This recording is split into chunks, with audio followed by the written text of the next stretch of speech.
Memórias póstumas de Brás Cubas. Ao verme que primeiro roeu as frias carnes do meu cadáver, dedico como saudosa lembrança estas memórias póstumas. Prólogo da terceira edição. A primeira edição destas Memórias Póstumas de Brás Cubas foi feita aos pedaços na Revista Brasileira, pelos anos de 1880. Postas mais tarde em livro, corrigi o texto em vários lugares. Agora que tive de o rever para a terceira edição, emendei ainda alguma coisa e suprimi 2 ou 3 dúzias de linhas. Assim composta, sai novamente à luz esta obra que alguma benevolência parece ter encontrado no público.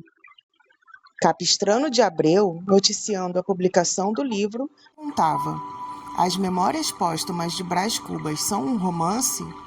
Macedo Soares, em carta que me escreveu por esse tempo, recordava amigamente as viagens na minha terra. Ao primeiro, respondia já o defunto Brás Cubas, como o leitor viu e verá no prólogo dele que vai adiante, que sim e que não, que era romance para uns e não o era para outros. Quanto ao segundo, assim se explicou o finado.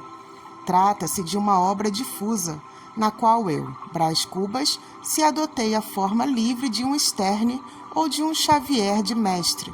Não sei se lhe meti algumas rabugens de pessimismo. Toda essa gente viajou. Xavier de Mestre, a roda do quarto, Garrett na terra dele, Sterne na terra dos outros. De Brás Cubas, se pode dizer que viajou a roda da vida. O que faz do meu Brás Cubas um autor particular é o que ele chama rabugens de pessimismo. Há na alma deste livro, por mais risonho que pareça, um sentimento amargo e áspero que está longe de vir de seus modelos. É taça que pode ter lavores de igual escola, mas leva outro vinho. Não digo mais para não entrar na crítica de um defunto, que se pintou a si e a outros, conforme lhe pareceu melhor e mais certo. Machado de Assis. Ao leitor. Que Stendhal confessasse haver escrito um de seus livros para 100 leitores, coisa é que admira e consterna. O que não admira nem provavelmente consternará é se este outro livro não tiver os 100 leitores de Stendhal, nem 50, nem 20, e quando muito 10. 10? Talvez sim. Trata-se, na verdade, de uma obra difusa, na qual eu, Brás Cubas, se adotei a forma livre de um Sterne, ou de um Xavier de Mestre, não sei se lhe meti algumas rabugens de pessimismo. Pode ser, obra de finado. Escrevia com a pena da galhofa e a tinta da melancolia, e não é difícil antever o que poderá sair desse conúbio. Acresce que a gente grave achará no livro umas aparências de puro romance, ao passo que a gente frívola não achará nele o seu romance usual. Ei-lo aí fica privado da estima dos graves e do amor dos frívolos, que são as 2 colunas máximas da opinião. Mas eu ainda espero angariar as simpatias da opinião, e o primeiro remédio é fugir a um prólogo explícito e longo. O melhor prólogo é o que contém menos coisas, ou o que as diz de um jeito obscuro e truncado. Conseguintemente, evito contar o processo extraordinário que empreguei na composição destas memórias, trabalhadas cá no outro mundo. Seria curioso, mas nimiamente extenso e, aliás, desnecessário ao entendimento da obra. A obra em si mesma é tudo. Se te agradar, fino leitor, pago-me da tarefa. Se te não agradar, pago-te com um piparote e adeus. Brás Cubas. Capítulo 1. Óbito do autor. Há algum tempo hesitei se devia abrir estas memórias pelo princípio ou pelo fim, isto é, se poria em primeiro lugar o meu nascimento ou a minha morte. Suposto o uso vulgar seja começar pelo nascimento, 2 considerações me levaram a adotar diferente método. A primeira é que eu não sou propriamente um autor defunto, mas um defunto autor, para quem a campa foi outro berço. A segunda é que o escrito ficaria assim mais galante e mais novo. Moisés, que também contou a sua morte, não a pôs no introito, mas no cabo, diferença radical entre este livro e o Pentateuco.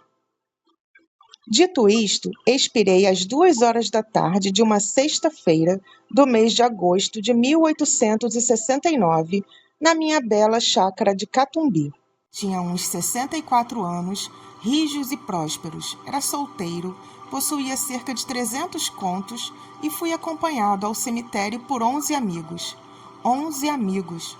Verdade é que não houve cartas nem anúncios. Acresce que chovia.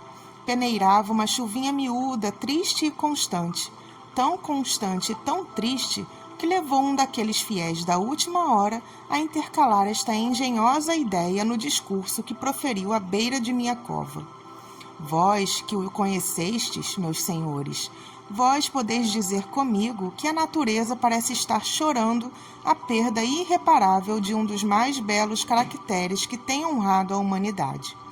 Este ar sombrio, estas gotas do céu, aquelas nuvens escuras que cobrem o azul como um crepe funéreo, tudo isso é a dor crua e má que lhe rói a natureza, as mais íntimas entranhas.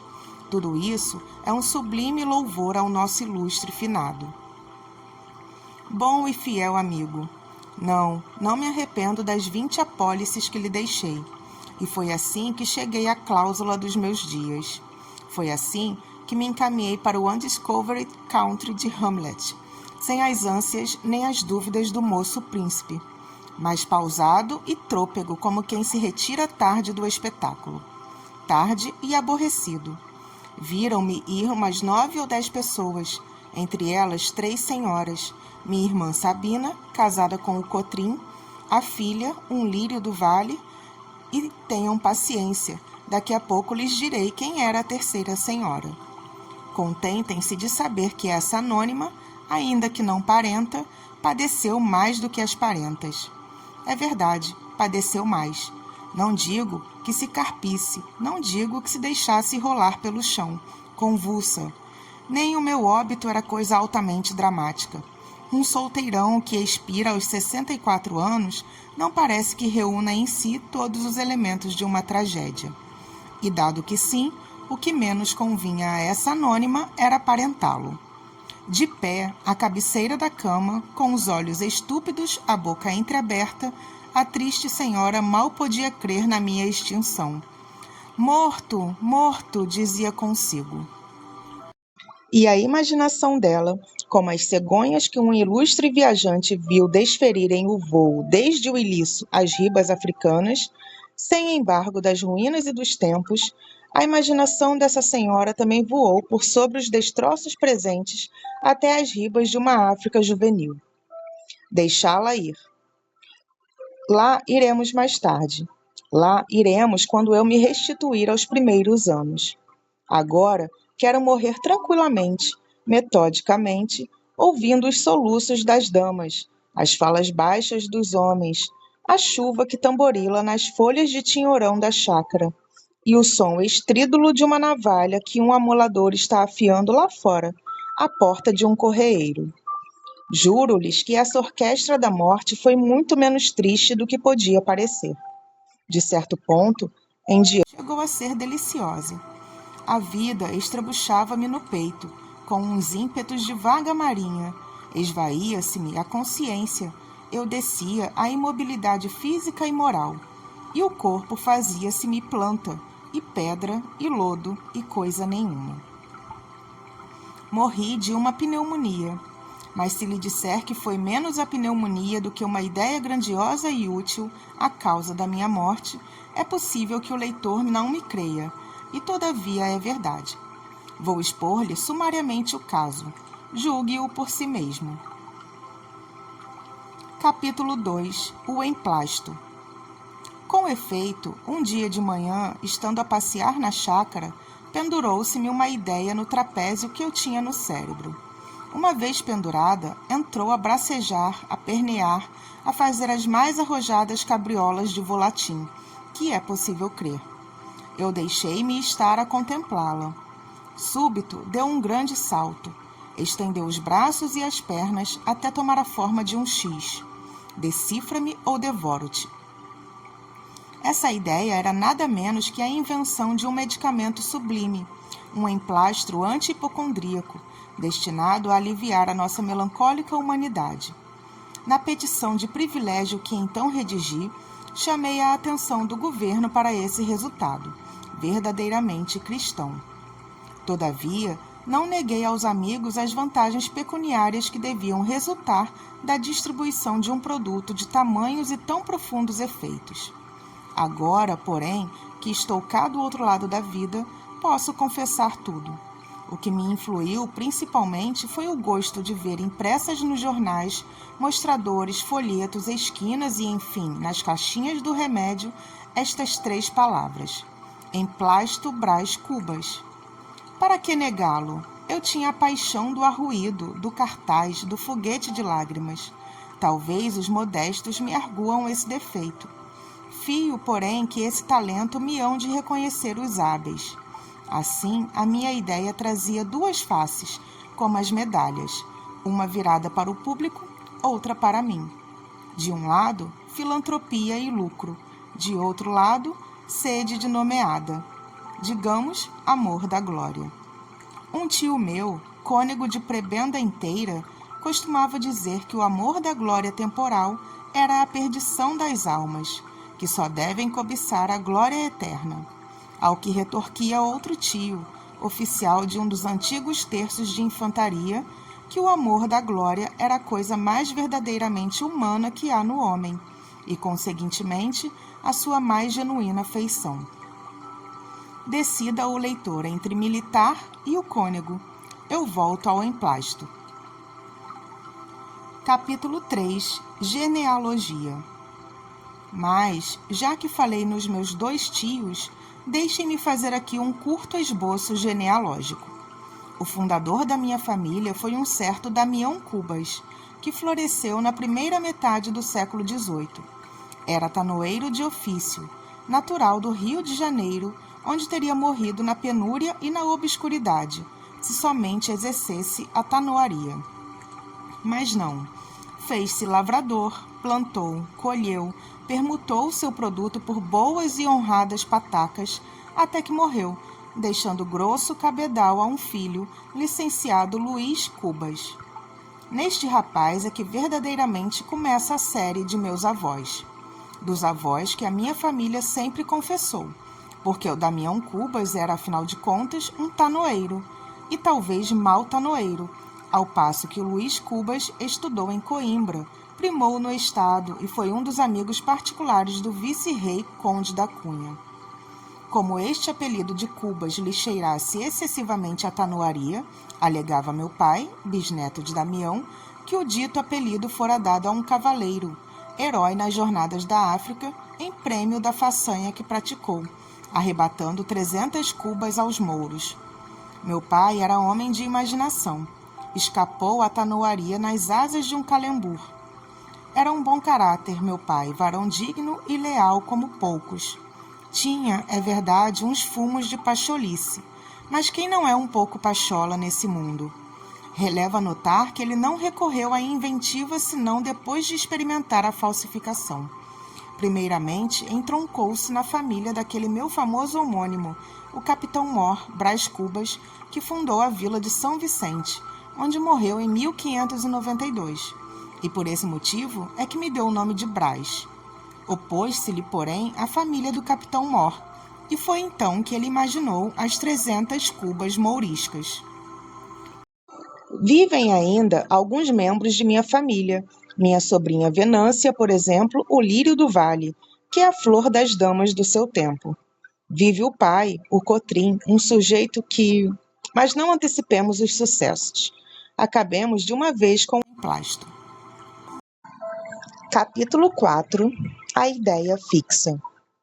A minha ideia, depois de tantas cabriolas, constituíra-se ideia fixa. Deus te livre, leitor, de uma ideia fixa. Antes um argueiro, antes uma trave no olho. Vê o Cavour, foi a ideia fixa da unidade italiana que o matou. Verdade é que Bismarck não morreu. mas cumpre advertir que a natureza é uma grande caprichosa e a história é uma eterna loureira. Por exemplo, Suetônio deu-nos um Cláudio, que era um simplório, ou uma abóbora, como lhe chamou Sêneca, e um Tito que mereceu ser as delícias de Roma. Veio modernamente um professor e achou meio de demonstrar que dos dois Césares, o delicioso, o verdadeiro delicioso, foi o abóbora de Sêneca. E tu, Madama Lucrécia, flor dos Borgias, se um poeta te pintou como a Messalina católica, apareceu um Gregorovius incrédulo que te apagou muito essa qualidade. E, se não vieste a lírio, também não ficaste pântano. Eu deixo-me estar entre o poeta e o sábio. Viva, pois, a história, a volúvel história que dá para tudo. E, tornando a ideia fixa, direi que é ela a que faz os varões fortes e os doidos. A ideia móvel, vaga ou furta-cor é a que faz os Cláudios. Fórmula Suetônio. Era fixa a minha ideia, fixa como não me ocorre nada que seja assaz fixo nesse mundo. Talvez a lua, talvez as pirâmides do Egito, talvez a finada dieta germânica. Veja o leitor a comparação que melhor lhe quadrar. Veja e não esteja daí a torcer-me o nariz, só porque ainda não chegamos à parte narrativa destas memórias. Lá iremos. Creio que prefere a anedota à reflexão, como os outros leitores, seus confrades, e acho que faz muito bem. Pois lá iremos. Todavia, importa dizer que este livro é escrito com pachorra, com a pachorra de um homem já desafrontado da brevidade do século, obra supinamente filosófica de uma filosofia desigual, agora austera, logo brincalhona, coisa que não edifica nem destrói, não inflama nem regala, e é, todavia, mais do que passatempo e menos do que apostolado. Vamos lá. Retifique o seu nariz e tornemos ao emplasto. Deixemos a história com os seus caprichos de dama elegante. Nenhum de nós pelejou a batalha de Salamina. Nenhum escreveu a Confissão de Augsburgo. Pela minha parte, se alguma vez me lembro de Cromwell, é só pela ideia de que Sua Alteza, com a mesma mão que trancara o parlamento, teria imposto aos ingleses o emplasto Brás Cubas. Não se riam dessa vitória comum da farmácia e do puritanismo. Quem não sabe que ao pé de cada bandeira grande, pública, ostensiva, há muitas vezes várias outras bandeiras modestamente particulares, que se hasteiam e flutuam à sombra daquela, e não poucas vezes lhe sobrevivem.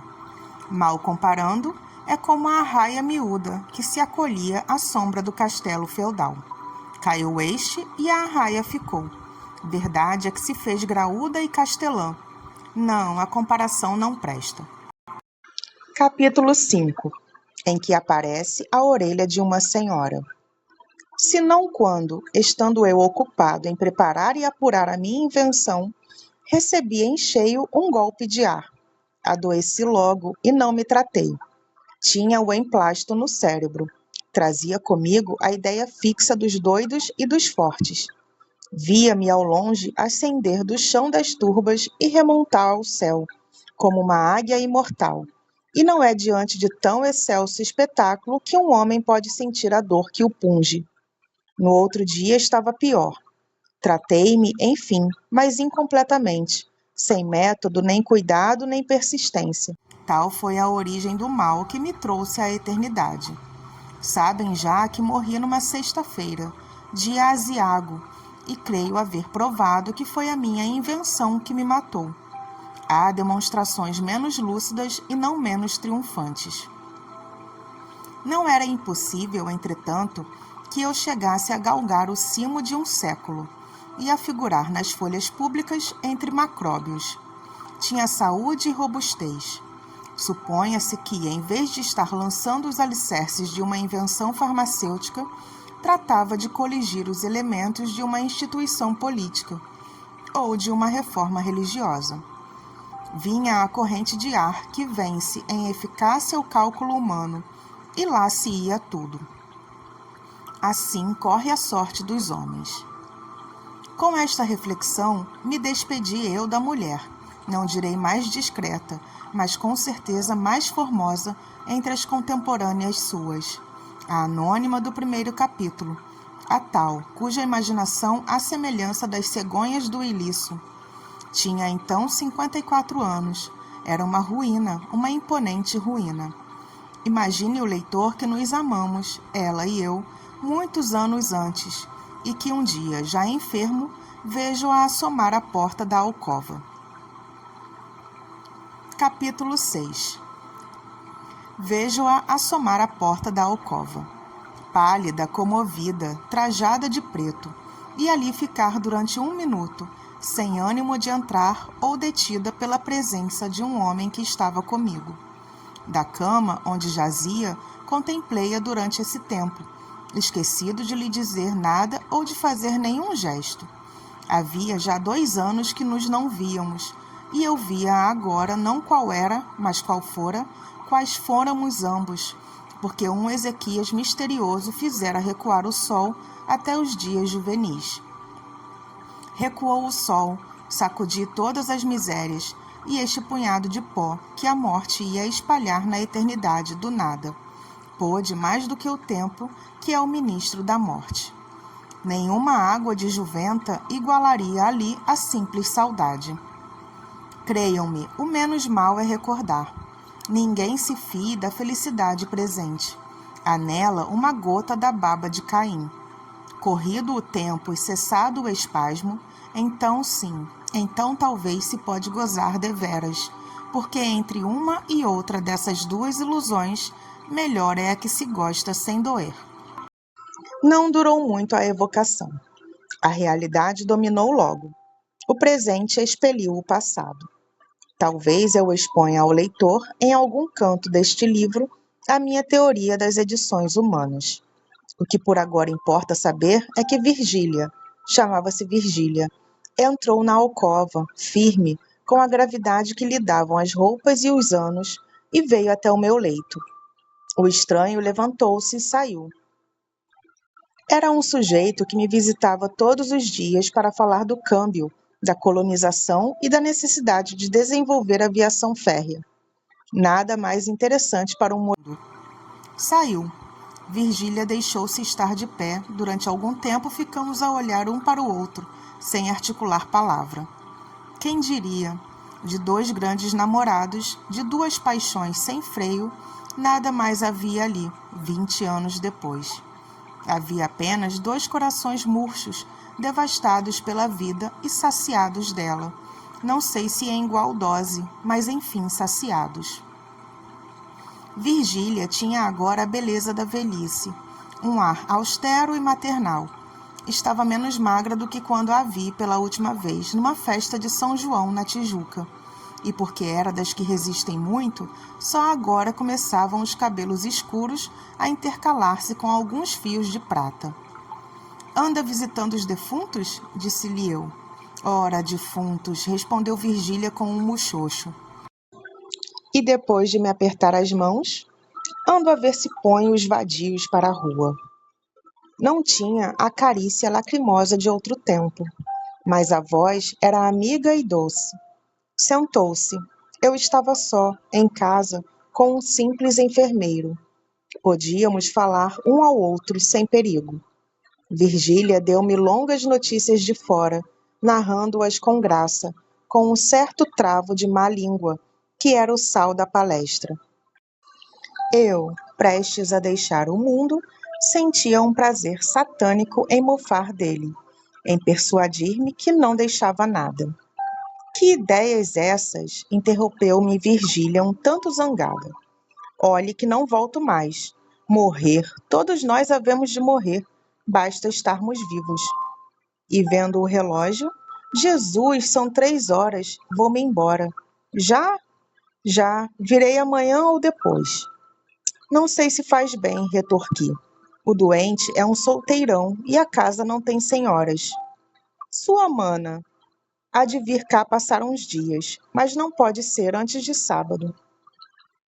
Virgília refletiu um instante, levantou os ombros e disse com gravidade: Estou velha, Ninguém mais repara em mim, mas, para cortar dúvidas, virei com Nhonhô. Nhonhô era um bacharel, o único filho de seu casamento, que na idade de 5 anos fora cúmplice inconsciente de nossos amores. Vieram juntos 2 dias depois, e confesso que, ao vê-los ali, na minha alcova, fui tomado de um acanhamento que nem me permitiu corresponder logo às palavras afáveis do rapaz. Virgília adivinhou-me e disse ao filho: Nhonhô, não repares nesse grande manhoso que aí está. Não quer falar para fazer crer que está à morte. Sorriu o filho. Eu creio que também sorri. E tudo acabou em pura galhofa. Virgília estava serena e risonha. Tinha o aspecto das vidas imaculadas. Nenhum olhar suspeito, Nenhum gesto que pudesse denunciar nada. Uma igualdade de palavra e de espírito. Uma dominação sobre si mesma, que pareciam e talvez fossem raras.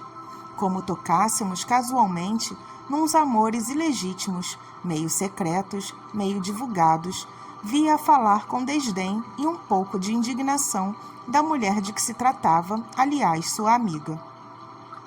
O filho sentia-se satisfeito, ouvindo aquela palavra digna e forte, e eu perguntava a mim mesmo o que diriam de nós, os gaviões, se Buffon tivesse nascido gavião. Era o meu delírio que começava. Capítulo 7. O delírio. Que me conste, ainda ninguém relatou o seu próprio delírio. Faço-o eu, e a ciência me agradecerá. Se o leitor não é dado à contemplação destes fenômenos mentais, pode saltar o capítulo. Vá direto à narração. Mas, por menos curioso que seja, sempre lhe digo que é interessante saber o que se passou na minha cabeça durante uns 20 a 30 minutos. Primeiramente, tomei a figura de um barbeiro chinês, bojudo, destro, escanhoando um mandorim, que me pagava o trabalho com beliscões e confeitos, caprichos de mandarim. Logo depois, senti-me transformado na Suma Teológica de São Tomás, impressa num volume e encadernada em marroquim, com fechos de prata e estampas, ideia esta que me deu ao corpo a mais completa imobilidade. E ainda agora me lembra que, sendo as minhas mãos os fechos do livro, e cruzando-as eu sobre o ventre, alguém as descruzava, Virgília, de certo, porque a atitude lhe dava a imagem de um defunto. Ultimamente, restituído à forma humana, vi chegar um hipopótamo que me arrebatou. Deixei-me ir, calado, não sei se por medo ou confiança, mas, dentro em pouco, a carreira de tal modo se tornou vertiginosa, que me atrevi a interrogá-lo, e com alguma arte lhe disse que a viagem me parecia sem destino. Engana-se, replicou o animal. Nós vamos à origem dos séculos. Insinuei que deveria ser muitíssimo longe, mas o hipopótamo não me entendeu ou não me ouviu, se é que não fingiu uma dessas coisas. E perguntando-lhe, visto que ele falava, se era descendente do cavalo de Aquiles ou da asna de Balaão, retorquiu-me com um gesto peculiar a estes 2 quadrúpedes. Abanou as orelhas. Pela minha parte, fechei os olhos e deixei-me ir à aventura. Já agora não se me dá de confessar que sentia umas tais ou quais cócegas de curiosidade, por saber onde ficava a origem dos séculos, se era tão misteriosa como a origem do Nilo, e, sobretudo, se valia alguma coisa mais ou menos do que a consumação dos mesmos séculos. Reflexões de cérebro enfermo. Como ia de olhos fechados, não via o caminho. Lembra-me só que a sensação de frio aumentava com a jornada, e que chegou uma ocasião em que me pareceu entrar na região dos gelos eternos. Com efeito, abri os olhos e vi que o meu animal galopava numa planície branca de neve, e vários animais grandes e de neve. Tudo neve. Chegava a gelar-nos um sol de neve. Tentei falar, mas apenas pude grunhir esta pergunta ansiosa. Onde estamos? Já passamos o Éden. Bem, paremos na tenda de Abraão. Mas se nós caminhamos para trás, redarguiu, motejando a minha cavalgadura.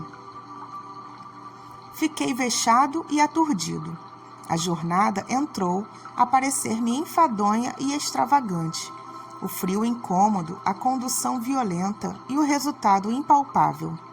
E depois, cogitações do enfermo, dado que chegássemos ao fim indicado, não era impossível que os séculos, irritados com lhes devassarem a origem, me esmagassem entre as unhas, que deviam ser tão seculares como eles. Enquanto assim pensava, íamos devorando o caminho, e a planície voava debaixo dos nossos pés, até que o animal estacou, e pude olhar mais tranquilamente em torno de mim. Olhar somente. Nada vi, além da imensa brancura da neve, que desta vez invadira o próprio céu, até ali azul.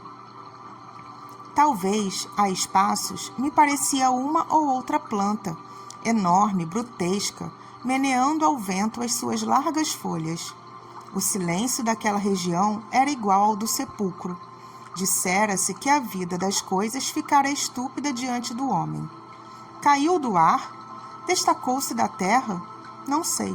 Sei que um vulto imenso, uma figura de mulher, me apareceu então, fitando-me uns olhos rutilantes como o sol. Tudo nessa figura tinha a vastidão das formas selváticas, e tudo escapava à compreensão do olhar humano, porque os contornos perdiam-se no ambiente, e o que parecia espesso era muita vez diáfano. Estupefato, não disse nada, não cheguei sequer a soltar um grito, mas, ao cabo de algum tempo, que foi breve, perguntei quem era e como se chamava. Curiosidade de delírio. Chama-me Natureza ou Pandora. Sou tua mãe e tua inimiga.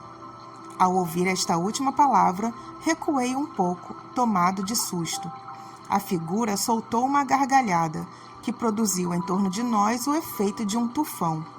As plantas torceram-se e um longo gemido quebrou a mudez das coisas eternas. Não te assustes, disse ela. Minha inimizade não mata. É sobretudo pela vida que se afirma. Vives, não quero outro flagelo. Vivo? Perguntei eu, enterrando as unhas nas mãos, como para certificar-me da existência. Sim, verme, tu vives. Não receies perder esse andrajo que é teu orgulho. Provarás ainda, por algumas horas, o pão da dor e o vinho da miséria. Vives, agora mesmo que ensandeceste. Vives, e se a tua consciência reouver um instante de sagacidade, tu dirás que queres viver. Dizendo isto, a visão estendeu o braço, segurou-me pelos cabelos e levantou-me ao ar, como se fora uma pluma. Só então pude ver-lhe de perto o rosto, que era enorme. Nada mais quieto, nenhuma contorção violenta, nenhuma expressão de ódio ou ferocidade. A feição única, geral, completa, era a da impassibilidade egoísta, a da eterna surdez, a da vontade imóvel. Raivas, se as tinha, ficavam encerradas no coração. Ao mesmo tempo, nesse rosto de expressão glacial, havia um ar de juventude, mescla de força e viço, diante do qual me sentia eu o mais débil e decrépito dos seres. Entendeste-me? Disse ela, no fim de algum tempo de mútua contemplação. Não, respondi, nem quero entender-te. Tu és absurda, tu és uma fábula. Estou sonhando, de certo. Ou, se é verdade, que enlouqueci, tu não passas de uma concepção de alienado. Isto é, uma coisa vã, que a razão ausente não pode reger nem palpar. Natureza, tu? A natureza que eu conheço é só mãe e não inimiga. Não faz da vida um flagelo, nem como tu traz esse rosto indiferente como o sepulcro. E por que Pandora? Porque levo na minha bolsa os bens e os males, e o maior de todos, a esperança, consolação dos homens. Tremes? Sim, o teu olhar fascina-me. Creio, eu não sou somente a vida, sou também a morte, e tu estás prestes a devolver-me o que te emprestei. Grande lascivo, espera-te a voluptuosidade do nada. Quando esta palavra ecoou como um trovão naquele imenso vale, afigurou-se-me que era o último som que chegava a meus ouvidos. Pareceu-me sentir a decomposição súbita de mim mesmo. Então encarei-a com os olhos súplices e pedi mais alguns anos. Pobre minuto, exclamou, para que queres tu mais alguns instantes de vida? Para devorar e seres devorado depois? Não estás farto do espetáculo e da luta? Conheces de sobejo tudo o que eu te deparei menos torpe ou menos aflitivo. O alvor do dia, a melancolia da tarde, a quietação da noite, os aspectos da terra, o sono, enfim, o maior benefício das minhas mãos. Que mais queres tu, sublime idiota? Viver somente, não te peço mais nada. Quem me pôs no coração este amor da vida, senão tu? E se eu amo a vida, por que te hás de golpear a ti mesma, matando-me? Porque já não preciso de ti. Não importa ao tempo o minuto que passa, mas o minuto que vem. O minuto que vem é forte, jucundo, supõe trazer em si a eternidade, e traz a morte e perece como o outro, mas o tempo subsiste. Egoísmo, dizes tu? Sim, egoísmo, não tenho outra lei. Egoísmo, conservação.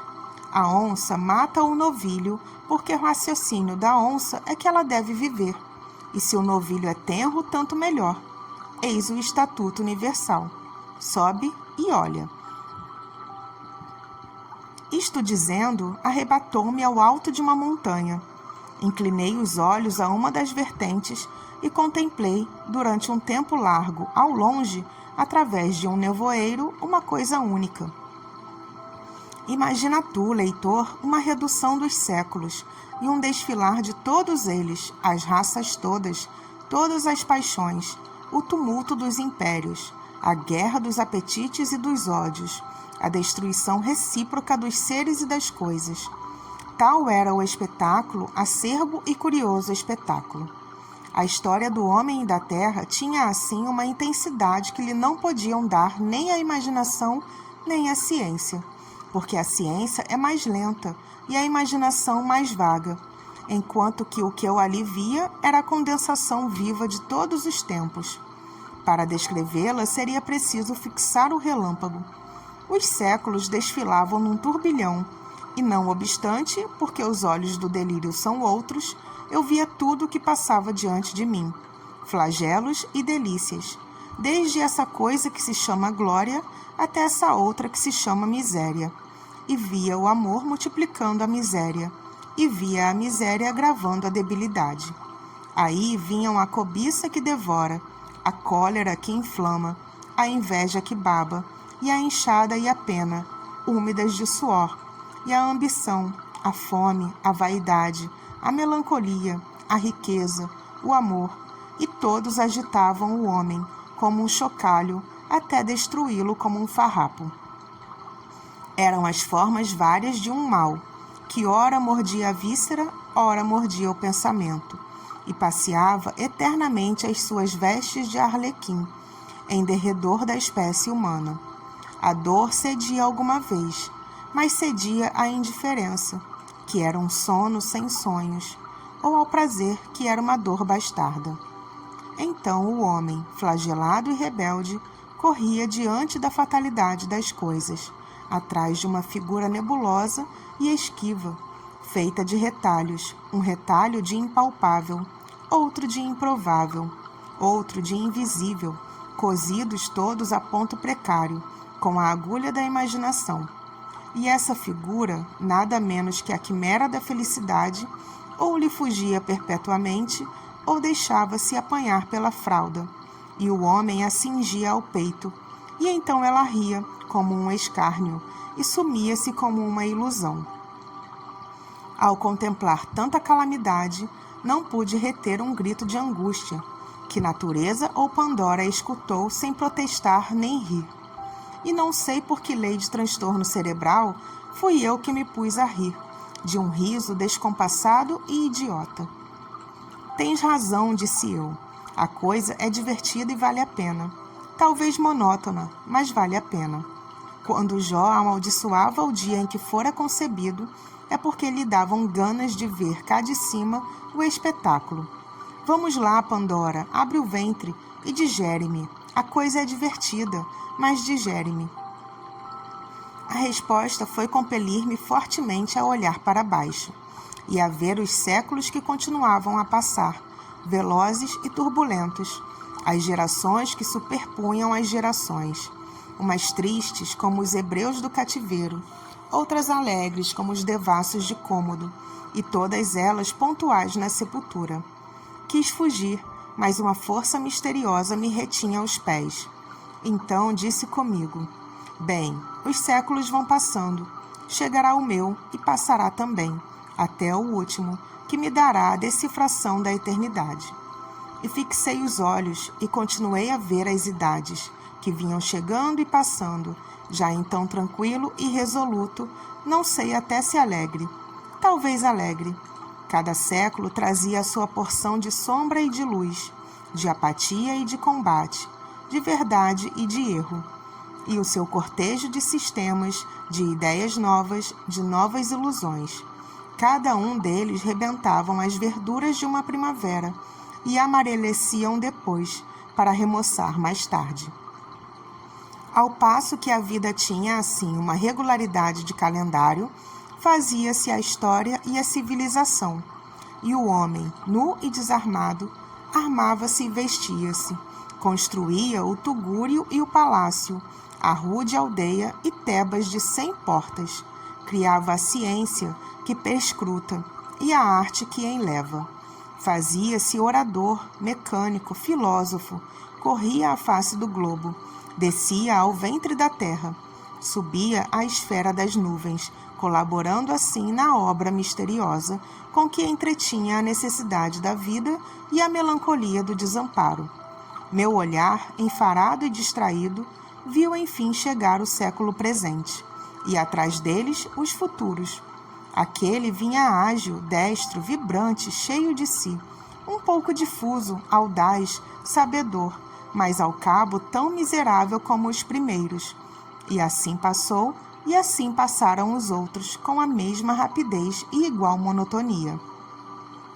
Redobrei de atenção, fitei a vista, ia enfim ver o último, mas então já a rapidez da marcha era tal que escapava a toda a compreensão. Ao pé dela, o relâmpago seria um século. Talvez por isso entraram os objetos a trocarem-se. Uns cresceram, outros minguaram. Outros perderam-se no ambiente. Um nevoeiro cobriu tudo, menos o hipopótamo que ali me trouxera, e que, aliás, começou a diminuir, até ficar do tamanho de um gato. Era efetivamente um gato. Encarei-o bem. Era o meu gato sultão, que brincava à porta da alcova com uma bola de papel. Capítulo 8. Razão contra a sandice. Já o leitor compreendeu que era a razão que voltava à casa e convidava a sandice a sair, clamando e com melhor jus as palavras de Tartufo. La maison est à moi, c'est à vous d'en sortir. Mas é sestro antigo da sandice criar amor às casas alheias, de modo que, apenas senhora de uma, dificilmente lá farão despejar. É sestro, não se tira daí. Há muito que lhe calejou a vergonha. Agora, se advertirmos no imenso número de casas que ocupa, umas de vez, outras durante as suas estações calmosas, concluiremos que esta amável peregrina é o terror dos proprietários. No nosso caso, houve quase um distúrbio à porta do meu cérebro, porque a adventícia não queria entregar a casa, e a dona não cedia da intenção de tomar o que era seu.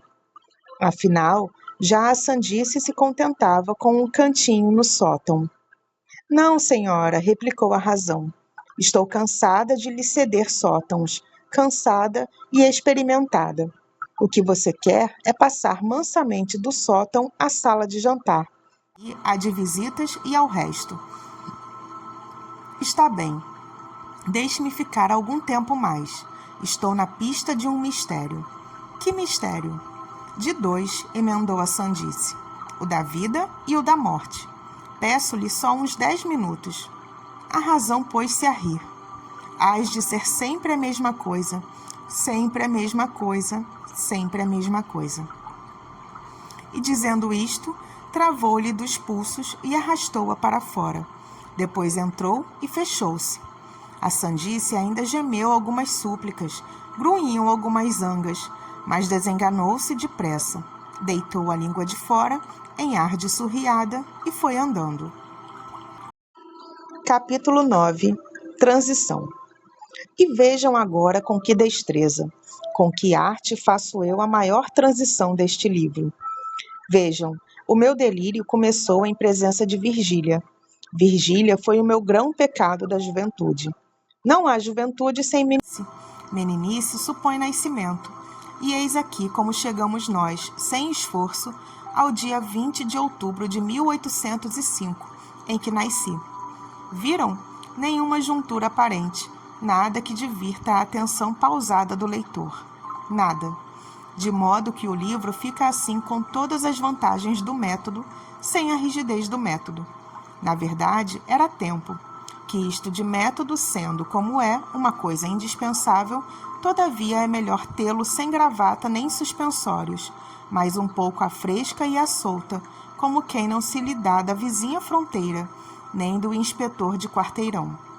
É como a eloquência, que há uma genuína e vibrante, de uma arte natural e feiticeira, e outra tesa, engomada e xoxa. Vamos ao dia 20 de outubro. Capítulo 10. Naquele dia. Naquele dia, a árvore dos cubas brotou uma graciosa flor. Nasci. Recebeu-me nos braços a Pascoela, insigne parteira minhota, que se gabava de ter aberto a porta do mundo a uma geração inteira de fidalgos. Não é impossível que meu pai lhe ouvisse tal declaração. Creio, todavia, que o sentimento paterno é que o induziu a gratificá-la com 2 meias dobras. Lavado e enfaixado, fui desde logo o herói da nossa casa. Cada qual prognosticava a meu respeito o que mais lhe quadrava ao sabor. Meu tio João, o antigo oficial de infantaria, achava-me um certo olhar de Bonaparte, coisa que meu pai não pôde ouvir sem náuseas. Meu tio Ildefonso, então simples padre, farejava-me cônego. Cônego é o que ele há de ser. E não digo mais por não parecer orgulho, mas não me admiraria nada se Deus o destinasse a um bispado. É verdade, um bispado. Não é coisa impossível. Que diz você, Mano Bento? Meu pai respondia a todos que eu seria o que Deus quisesse, e alçava-me ao ar como se intentasse mostrar-me à cidade e ao mundo. Perguntava a todos se eu me parecia com ele, se era inteligente, bonito. Digo essas coisas por alto, segundo as ouvi narrar anos depois. Ignoro a maior parte dos pormenores daquele famoso dia. Sei que a vizinhança veio ou mandou cumprimentar o recém-nascido, e que durante as primeiras semanas muitas foram as visitas em nossa casa. Não houve cadeirinha que não trabalhasse. Aventou-se muita casaca e muito calção. Se não conto os mimos, os beijos, as admirações, as bênçãos, é porque, se os contasse, não acabaria mais o capítulo, e é preciso acabá-lo. Item, não posso dizer nada do meu batizado, porque nada me referiram a tal respeito, a não ser que foi uma das mais galhardas festas do ano seguinte, 1806. Batizei-me na igreja de São Domingos, uma terça-feira de março, dia claro, luminoso e puro, sendo padrinhos o coronel Rodrigues de Matos e sua senhora. Um e outro descendiam de velhas famílias do norte e honravam deveras o sangue que lhes corria nas veias, outrora derramado na guerra contra a Holanda. Cuido que os nomes de ambos foram das primeiras coisas que aprendi, e certamente os dizia com muita graça, ou revelava algum talento precoce, porque não havia pessoa estranha diante de quem me não obrigasse a recitá-los. Nhonhô, diga a estes senhores como é que se chama seu padrinho. Meu padrinho é o excelentíssimo senhor Coronel Paulo Vaz Lobo César de Andrade e Souza Rodrigues de Matos. Minha madrinha é a excelentíssima senhora Dona Maria Luísa de Macedo Rezende e Souza Rodrigues de Matos. É muito esperto, seu menino, exclamavam os ouvintes. Muito esperto, concordava meu pai, e os olhos babavam-se-lhe de orgulho, e ele espalmava a mão sobre a minha cabeça. Fitava-me há longo tempo, namorado, cheio de si. Item, comecei a andar. Não sei bem quando, mas antes do tempo. Talvez, por apressar a natureza, obrigavam-me cedo a agarrar as cadeiras. Pegavam-me da fralda, davam-me carrinhos de pau. Só, nhonhô, só, dizia a cama. E eu, atraído pelo chocalho de lata que minha mãe agitava diante de mim, lá ia para a frente, cai aqui, cai acolá, e andava, provavelmente mal, mas andava, e fiquei andando.